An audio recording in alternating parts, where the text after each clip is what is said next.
I can understand that many will have a problem believing me, and all I can say is that I've had these experiences. I know them to be true, and one of these days, this information will be revealed, and you will know it to be true. My question is, when there are unsubstantiated claims or manufactured claims of UAPs or kind of false information that's put out there, what are the consequences for people that are involved with that or groups that are involved with that? So one of the concerns that we have is that there are a lot of individuals and groups that are putting information out there that that could be considered to be somewhat self-serving.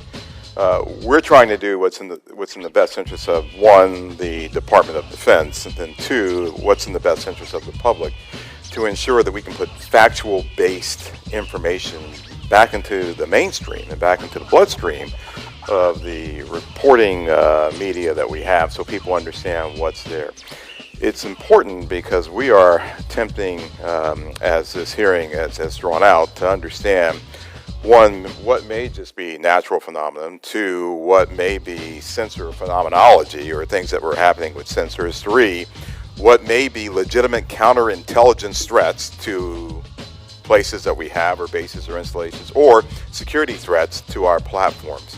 And anything that diverts us off of what we have with the resources that have been allocated to us, send us off in these spurious chases and hunts that are just not helpful. And they also they also contribute to the undermining of the confidence that the Congress and the American people have that we are trying to get to the root cause of what's happening here, report on that, and then feed that back into our national security apparatus so we are able to protect the American people and our allies. So it is harmful, it is hurtful, but hopefully if we get more information out there, we'll start to lessen the impact of some of those spurious reports. So just taking that a step further, so that misinformation, false narratives, manufactured, so what are the consequences? Are there legal consequences? Are there examples that you can give us where people have been held accountable by this misinformation or disinformation? I can't give you any examples where somebody's been legally held liable for putting something out there, but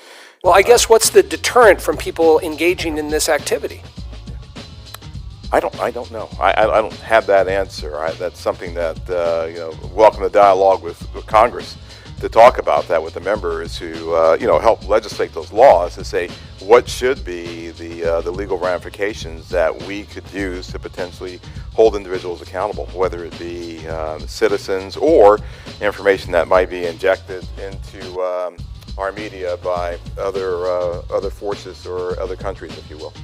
And in terms of DoD's review and analysis in this field, I mean, is there a standard in place when it comes to UAPs? I mean, is there any guidance you look to that's codified in law or otherwise within DoD that kind of sets out the standards for UAPs and what to look for? I think that's part of what the group that we're standing up now will be chartered to do. We're actually, from my organization, we'll be looking at policy and standards that we have to come to you and work with you to actually put in place and promulgate across our government.